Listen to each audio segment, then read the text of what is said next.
Hello and welcome to the channel once again. My name is Harshit Rana and you are watching Score Booster series. Today is the lecture number 5.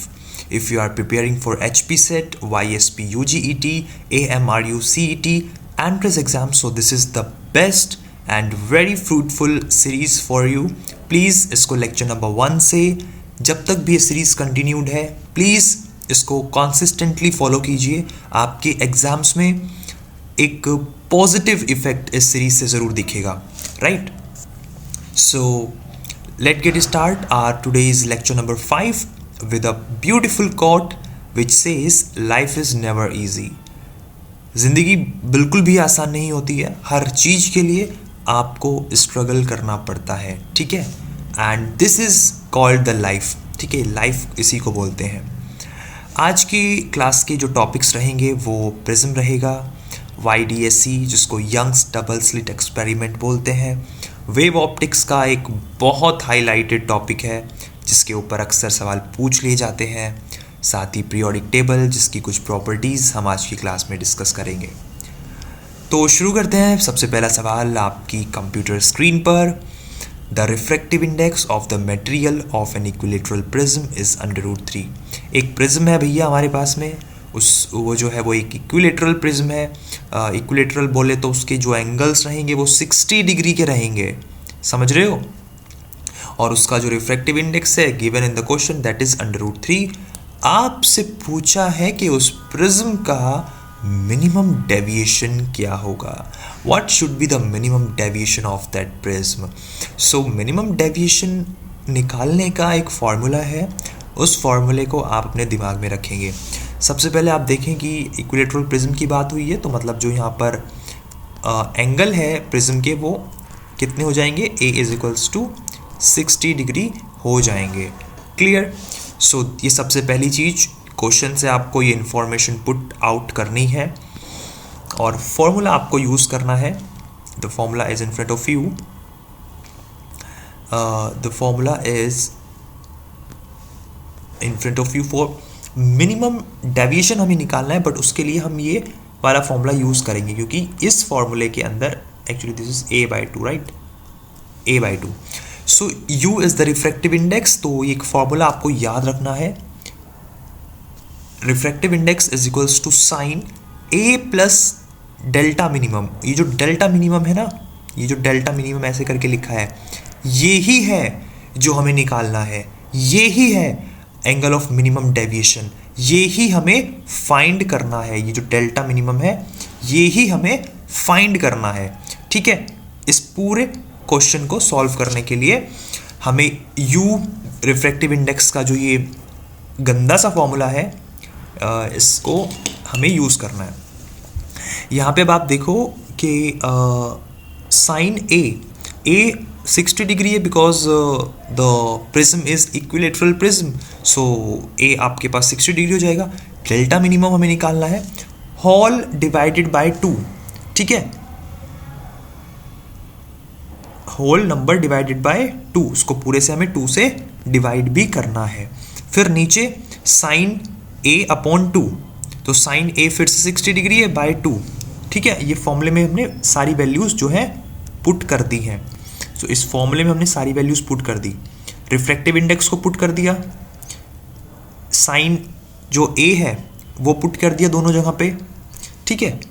और यहाँ से अब देखो sign 60/2 यानी कि sign 30. Sign 30 is 1/2. Clear है सभी को? और साइन 60 कितना होता है, √3/2. तो यहाँ पे आपको अपना मैथमेटिकल ब्रेन लगाना है. तो इसका जो डेल्टा मिनिमम आएगा दैट इज़ 60 डिग्री. बोलो समझ में आया सभी को? अरे मैथमेटिकल है, आगे इसको पूरा मैथमेटिकल्स इसमें लगाओ अपना. Use your calculative skills.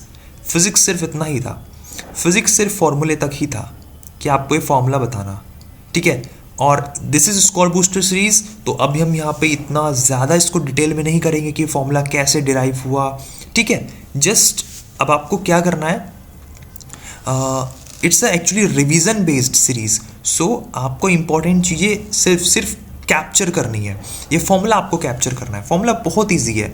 Refractive index is equals to sine A याद हो जाएगा फॉर्मूला अभी, टेंशन मत लो। साइन ए और ये पूरा ब्रैकेट में है delta minimum, sine A plus delta minimum whole divided by 2 कर दो पहले, फिर नीचे साइन ए बाय 2।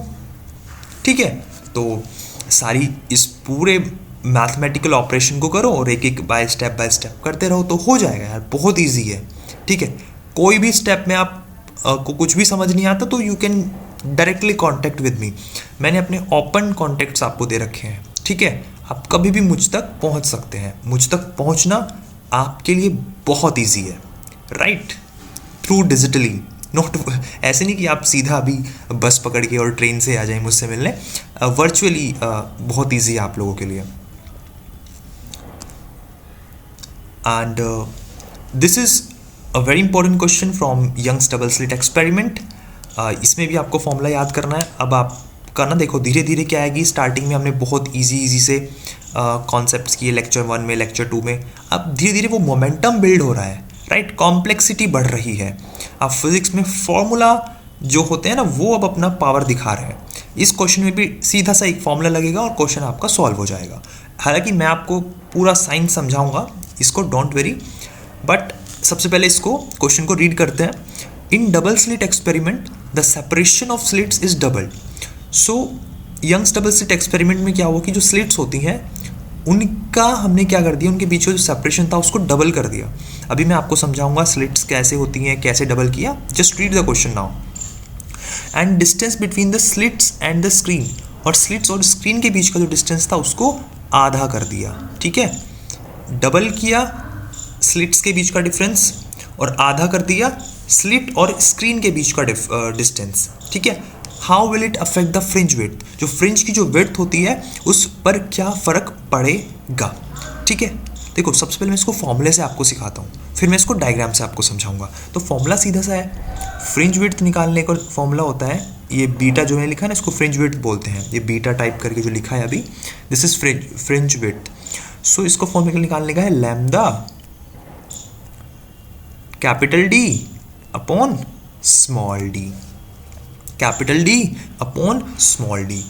ये फॉर्मूला है, बस इस फॉर्मूले से डायरेक्टली आपका हो ही जाएगा।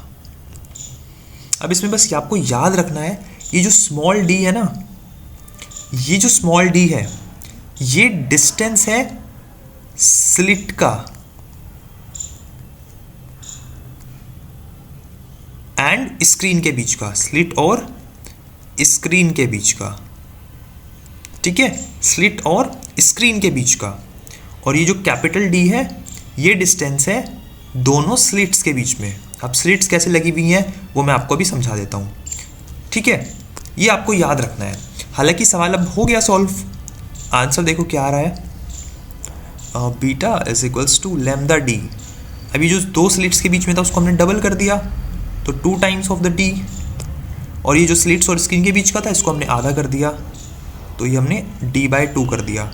अब ये 2 ऊपर पहुंच जाएगा, सो यहाँ से जो रिलेशन आएगा वो आएगा beta is equals to 4 times lambda d/d। तो अफेक्ट कैसे हुआ कि सर वो ना 4 टाइम्स हो गया। अब आंसर में आपको मिलेगा 3 times 4 times, do not change, है ना। तो आपका आंसर हो जाएगा कि 4 टाइम्स जो है वो आपका चेंज हो गया, जो फ्रिंज विड्थ है वो 4 टाइम्स हो गई अब। ठीक है, ऐसा करने पे, कैसा करने पे कि दो स्लिट्स के बीच का डिस्टेंस है उसको तो डबल कर दिया और जो स्लिट और स्क्रीन के बीच का डिस्टेंस है उसको आधा कर दिया। समझे सब ना। ठीक है, अब मैं आपको थोड़ा डायग्राम से बता देता हूँ। So basically this is the diagram जिसमें आपको समझ आएगा कि ना दो स्लिट्स के बीच का डिस्टेंस है तो होता है ये, देखो एक स्लिट यहाँ पे होती है और एक स्लिट यहाँ पे होता है। इन दोनों स्लिट के बीच का जो डिस्टेंस होता है उसको बोलते हैं डी, और इस स्लिट और इस स्क्रीन के बीच का ये स्क्रीन है, ये जो डिस्टेंस होता है इसको बोलते हैं capital D. This is capital D and this is small D. ठीक है, उन दोनों के बीच का स्मॉल डी और उन स्मॉल डी और इस स्क्रीन के बीच का जो डिस्टेंस है दैट इज कैपिटल डी। तो ये फ्रिंज विड्थ का formula lambda D by D, ठीक है, लैम्डा डी बाई डी।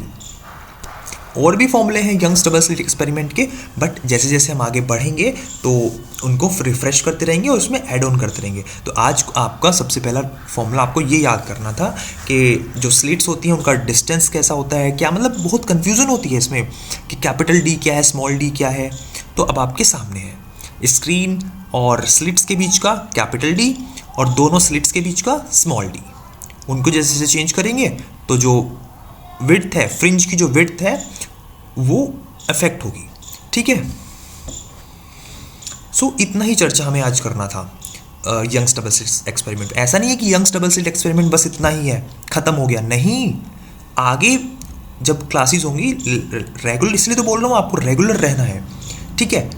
और आगे इसमें ऐड ऑन होती रहेंगी चीज़ें, ओके।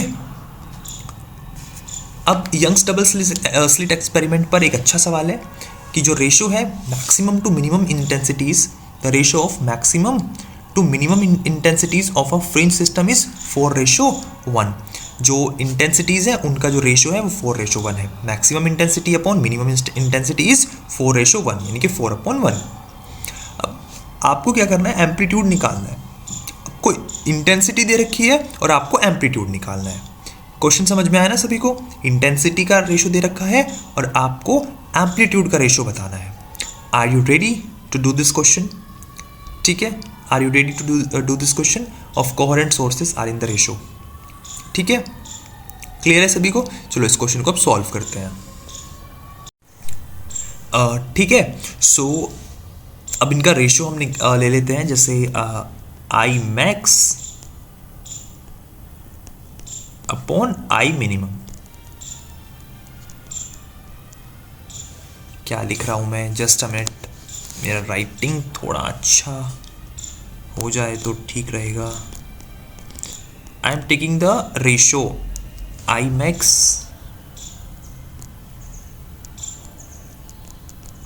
Upon I minimum.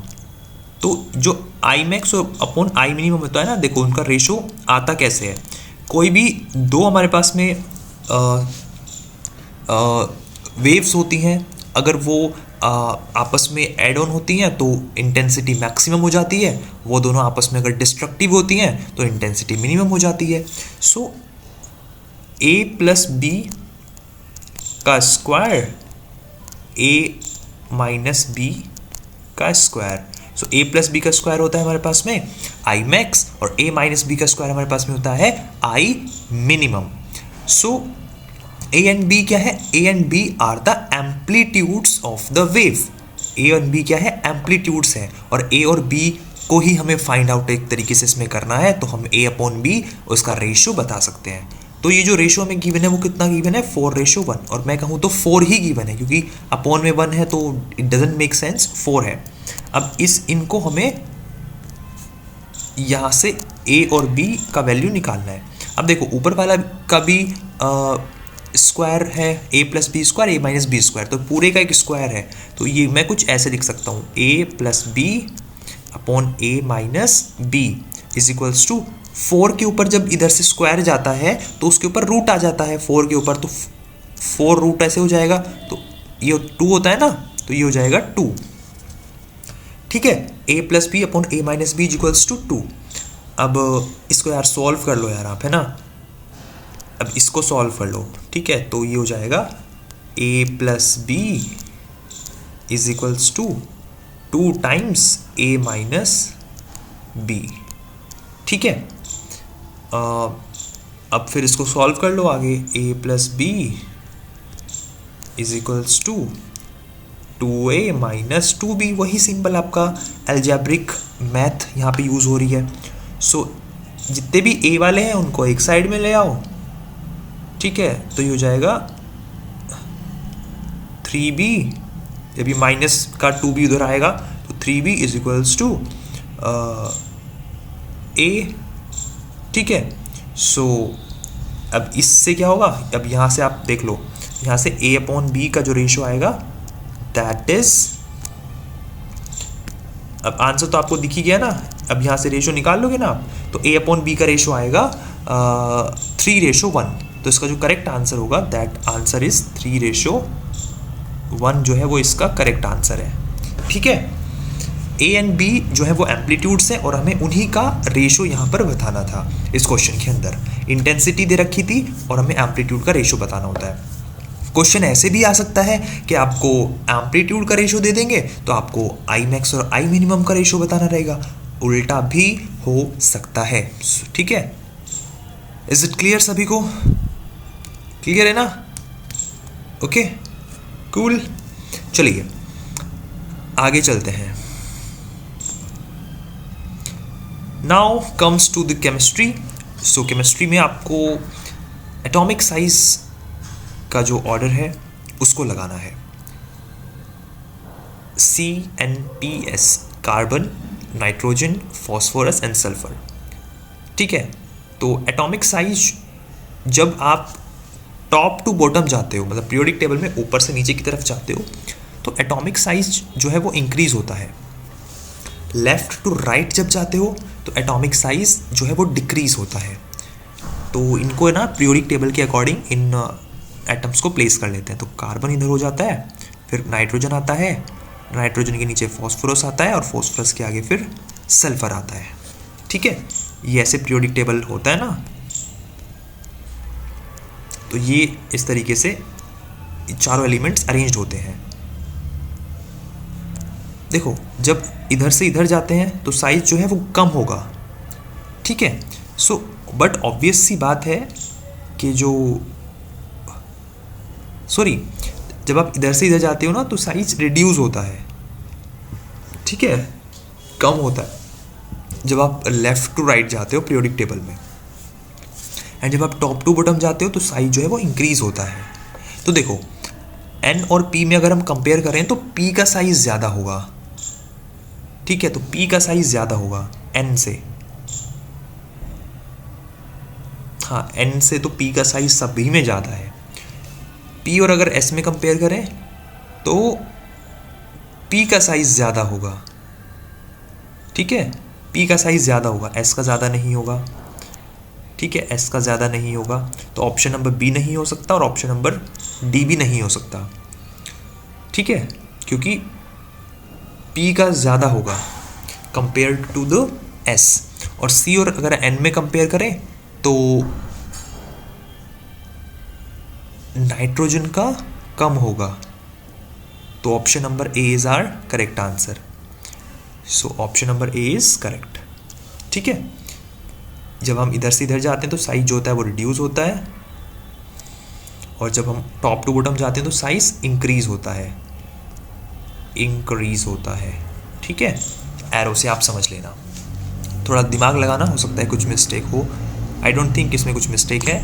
ठीक है, ऐसे आप कर सकते हो। इसलिए इम्पॉर्टेंट है आपके लिए पीरियोडिक टेबल का ना एक विजुअल इम्प्रिंट अपने दिमाग पे होना, कि वहाँ पे इस तरीके से अगर आए क्वेश्चन तो आपको उसकी पोजीशनिंग पता हो।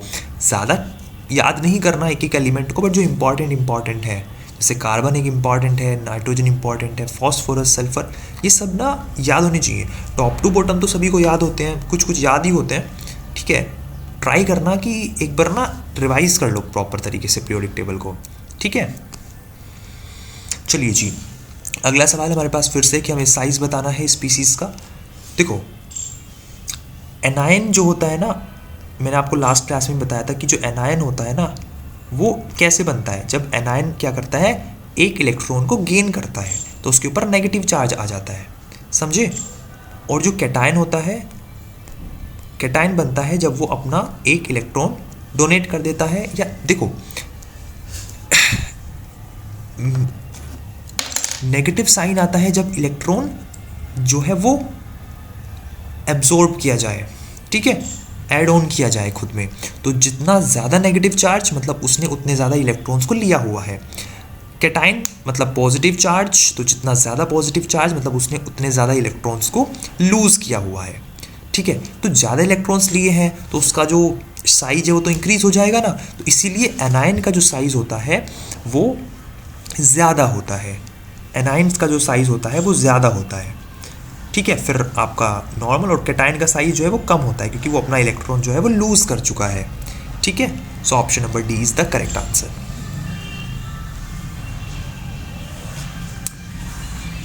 So thank you so much for watching the video.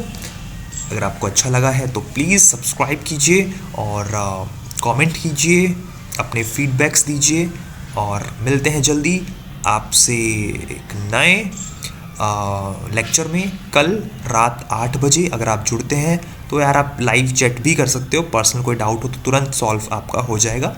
Otherwise we have a personalised WhatsApp group, एक स्टडी ग्रुप है व्हाट्सएप ग्रुप, जिसमें आप ज्वाइन कर सकते हो, जहाँ पर आपको daily notification, sample papers, doubt solving, important extra study material और कोई भी एग्ज़ाम से रिलेटेड अगर इम्पोर्टेंट नोटिफिकेशन आता है तो उसको डिकोड करके आपके लिए भेज दिया जाता है। तो प्लीज़ ज्वाइन कर लीजिए। ज्वाइन करने का जो फीस है दैट इज़ ओनली 99 रुपीज़, और आपको 19 रुपीज़ मेरे इस नंबर पर पे करने हैं 6397306664। और देखो एग्ज़ाम के बाद में आपकी काउंसलिंग में भी हेल्प की जाती है इसी में, ठीक है, कैसे काउंसलिंग करनी है, क्या डॉक्यूमेंट्स की नीड होगी, सब कुछ complete package in 99 rupees. So you can join our group. Thank you so much for watching. See you soon tomorrow. Thank you. Bye. Take care.